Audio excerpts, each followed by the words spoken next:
I am presenting Union Gospel Press's Sunday School Lesson number 10, Sunday, November 3rd, 2024. The lesson is entitled Jonah Repents. Lesson text comes from Jonah chapter 2, verses 1 through 10. Related scriptures are 1 Kings 8, 27 through 30, Psalms 39, 7 through 13, and 88, 3 through 9, Isaiah 45, 20 through 22. The place is the Mediterranean Sea.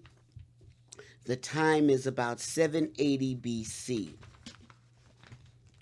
We saw in last week's study that Jonah is not just an exciting story for children of how a big fish swallowed a man and spit him out. It is also a book about God's love.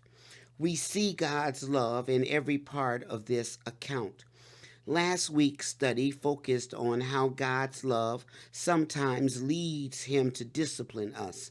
In this week's lesson, we note how God's love protects those he disciplines. What magnificent love God shows us.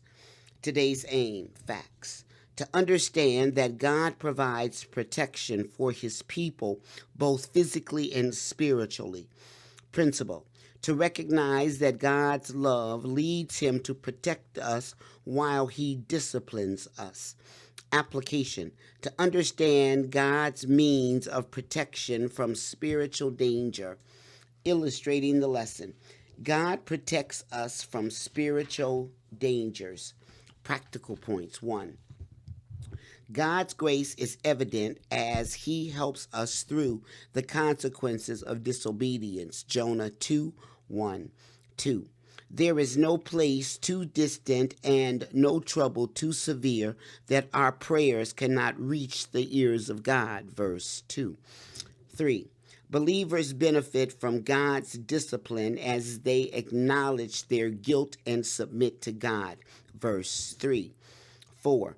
God's ultimate goal in discipline is to bring our hearts back to him. Verses 4 through 6. 5. When life is difficult, we should reach out to God, who always hears us. Verse 7. 6. As you go through difficulties, remember that God has already prepared your deliverance. Verses 8 through 10. Golden text. When my soul fainted within me, I remembered the Lord, and my prayer came in unto me, into thine holy temple. Jonah 2, 7. Today we have 3 lesson outlines. The first is accepting the situation. Jonah 2, 1 through 4. The second is changing his thinking. Jonah 2, 5 through 7. The third is knowing God's love. Jonah 2, 8 through 10. Introduction. Chuck Swindoll once related the following. Depth, not length, is important. When the Gettysburg battleground became a national cemetery, Edward Everett was to give the dedication speech, and Abraham Lincoln was asked to say a few appropriate words. Everett spoke eloquently for 1 hour and 57 minutes, then took his seat as the crowd roared its enthusiastic approval. Then Lincoln stood to his feet, slipped on his steel spectacles, and began what we know today as the Gettysburg Address. No more than 2 minutes after he had begun, he stopped. His talk had been so prayer-like, it seemed almost inappropriate to applaud. Don't underestimate 2 minutes with God in prayer. Jonah 2 is a record of the short but rich and heartfelt prayer Jonah uttered from inside the fish that swallowed him. Accepting the situation.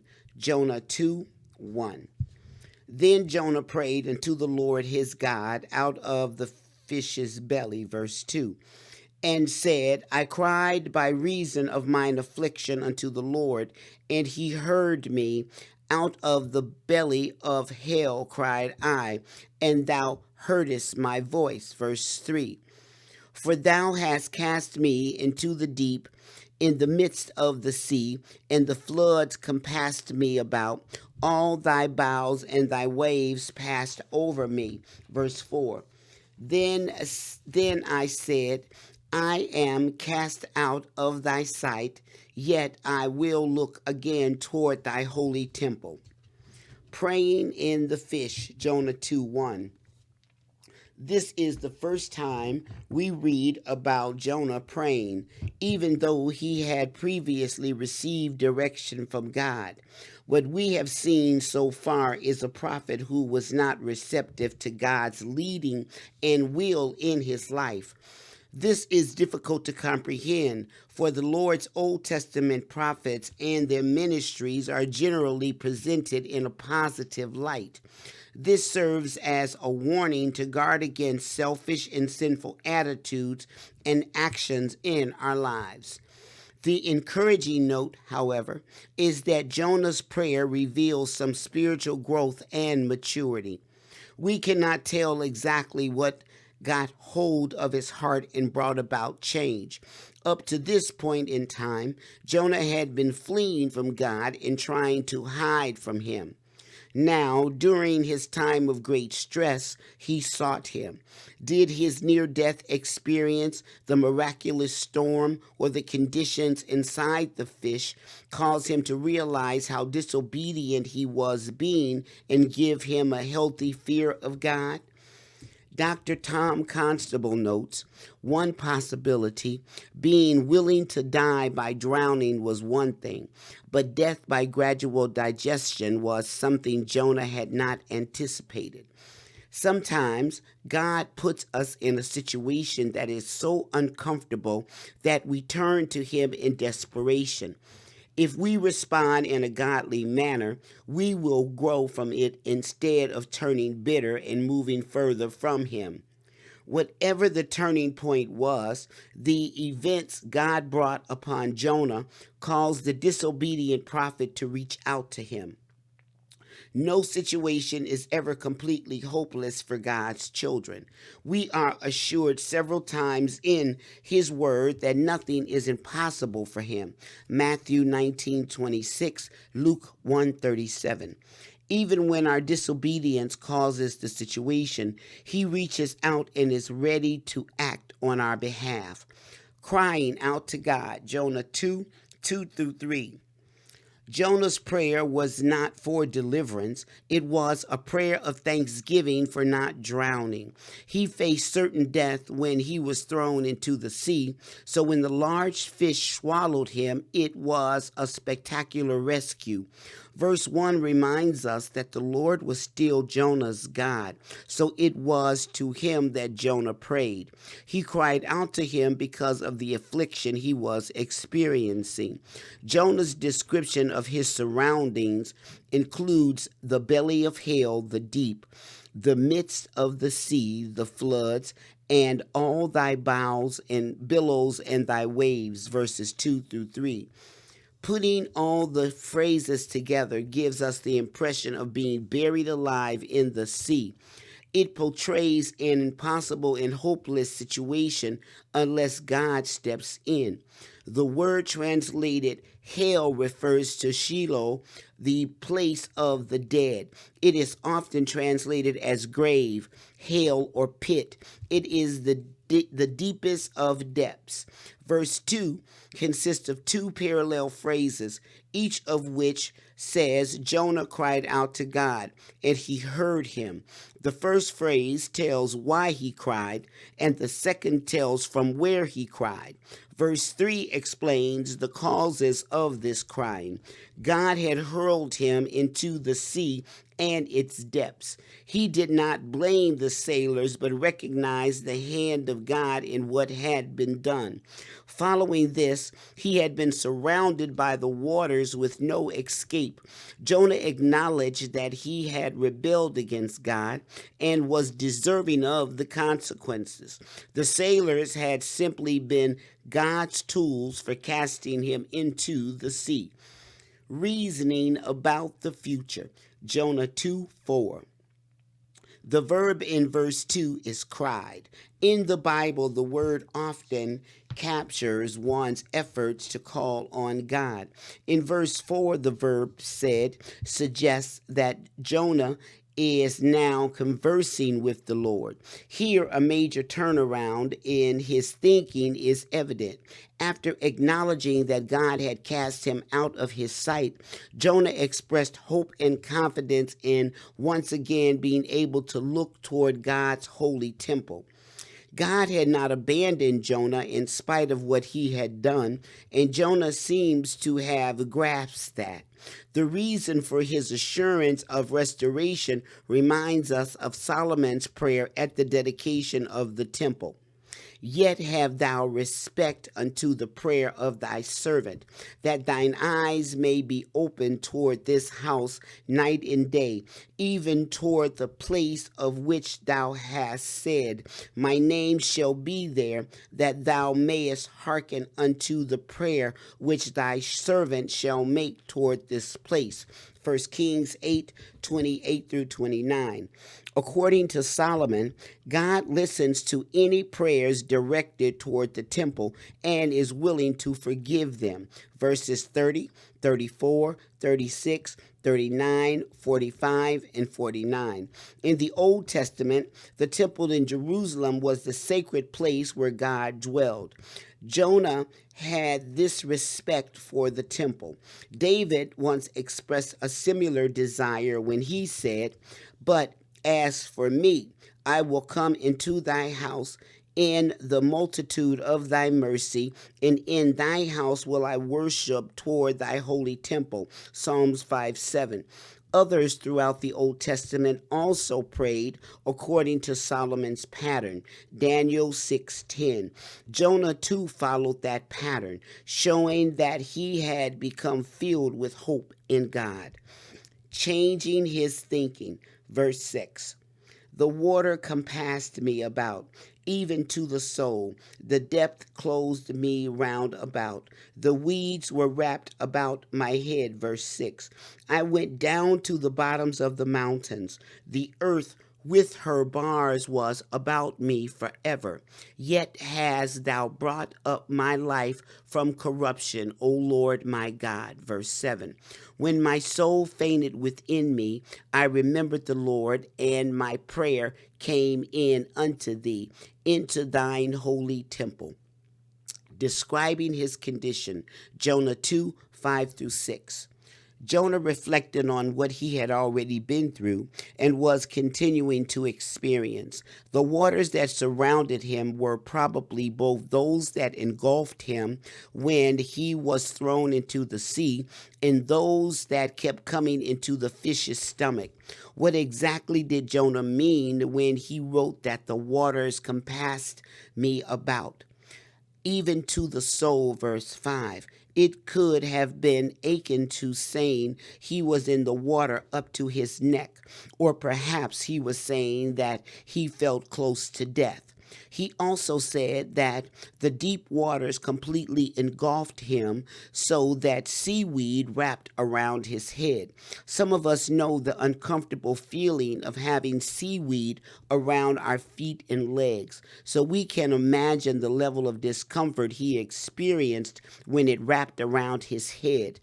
The plunge to the bottom of the sea caused Jonah to feel like the earth was shutting him into an eternal prison. Jonah's description of his experience also seems to capture what he endured emotionally. What hope for salvation could there possibly be in the belly of a fish? If we were about to be swallowed by a huge fish, we would feel certain that we were doomed to die. It is hard to imagine what Jonah's emotional turmoil must have been like. Despite the hopelessness, he was confident God would lift him out of that pit. His prayer was ascending to Yahweh, the covenant-keeping God of Israel, remembering his God. Jonah 2:7. The word remembered indicates Jonah's changing thought patterns. We can sense the change in Jonah's spirit as he reflected on God and his faithfulness to his servants. Jonah had come to the place where he remembered the Lord, verse 7. This Hebrew word does not indicate that Jonah had forgotten God existed but now remembered him. Rather, it means that Jonah was now allowing his knowledge about the Lord to affect the way he thought and acted. Jonah reflected on the God who notices and responds to the needs of his children, and it changed his mindset. His panic had shifted into a quiet reflection on the truth he knew about God. In spite of his current surroundings, he remembered that God was faithful and trustworthy and thus able to deliver him if he so desired. Because of that, Jonah prayed to God knowing he would hear him. Prior to this, everything Jonah had experienced had been down. We saw in chapter 1 that he had gone down into Joppa after hearing God's command to go to Nineveh, verse 3. He had gone down into a ship that would take him into the opposite direction. During the storm, he was down in the hold of the ship where he had lain down to sleep, verse 5. Soon he was going down into the waters of the sea, verse 6. And inside the fish, he felt himself going down to the ocean depths, 2:6. Now Jonah said that his prayer went up into the temple of God, verse 7. When we are in hard circumstances, our natural human tendency is to seek ways to resolve them. At times, we fret and worry, seek advice from others, and search diligently for answers. Only after everything fails do we turn to God in prayer. As we grow spiritually, however, we should learn the importance of looking first to God. We must learn the value of stopping and turning things over to Him. Knowing God's love, verse 8. They that observe lying vanities forsake their own mercy. Verse 9. But I will sacrifice unto thee with the voice of thanksgiving. I will pay that I have vowed. Salvation is of the Lord. Verse 10. And the Lord spake unto the fish, and it vomited out Jonah unto the dry land. Upon the dry land. Comparing beliefs. Jonah 2, 8 through 9. The statement concerning the folly of trusting worthless idols provide a dark background against which God's brilliant grace is evident. No lifeless idol could effect so great a deliverance as the God of heaven who made the sea and the land. In Jonah's calmed state of mind, he was able to reflect on the worthlessness of following false gods instead of the true one. They were powerless to help Jonah. When we read in chapter 2, verse 8, that people who follow worthless gods forsake their own mercy, the Hebrew word chaste is used for mercy. This word is often used to describe God as a covenant-keeping God who will always be loyal in his relationship with his children. The word has been understood to mean loyal love. God generously offers this incomprehensible love to undeserving people. Holding on to any sort of idol means turning away from God's love. To believe in anything other than God is to walk away from a loyal God who is always faithful and true. Doing so exchanges the living Lord for worthless idols that cannot save. This is an empty pursuit. As the prophet Habakkuk declares, woe unto him that saith to the wood, awake, to the dumb stone, arise, it shall teach. Behold, it is laid over with gold and silver, and there is no breath at all in the midst of it. But the Lord is in his holy temple. Let all the earth keep silence before him. Habakkuk 2, 19 through 20. Even while he was still under the stress of his horror story, Jonah's fresh realization of this truth caused him to declare his renewed desire to praise the Lord Lord and be obedient to him. Perhaps he was thinking thoughts similar to what the author of Hebrews said when speaking of Jesus. By him, therefore, let us offer the sacrifice of praise to God continually. That is the fruit of our lips, giving thanks to his name. 13:15. Jonah's thanksgiving and determination to fulfill his prophetic calling and duties led him to declare once again that great and awesome declaration: salvation is of the Lord. Jonah 2:9. From this declaration, we can see that Jonah was back on track in his walk with God. He had tried running from him and his will, but to no avail. After recognizing the impossibility of escaping God's pervasive presence, he cried out in submission and expressed his restored determination to do what God wanted. In this effort, we will see, however, that Jonah was just as human as we are. Exiting the fish, Jonah 2:10. It had taken some time for Jonah to realize that running from God is the wrong way to live life. Sometimes we have to hit the bottom before we look up.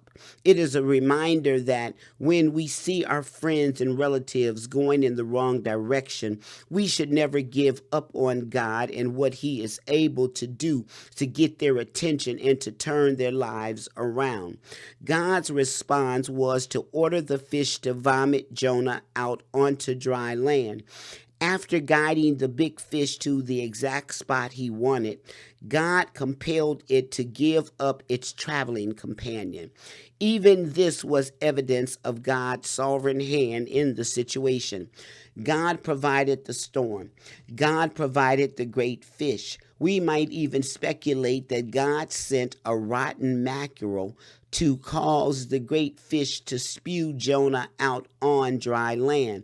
Sometimes God uses the most unusual circumstances to bring his servants to comply with his loving will.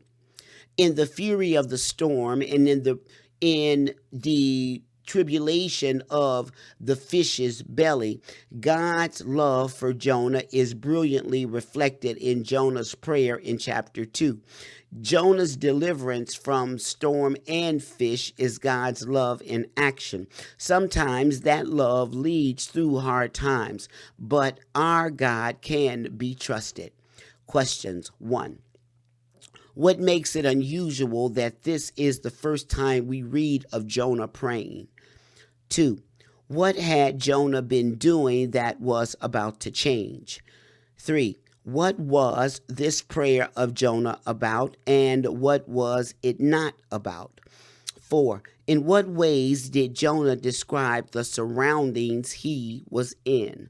5. Who did Jonah say had put him in the sea and in his present situation?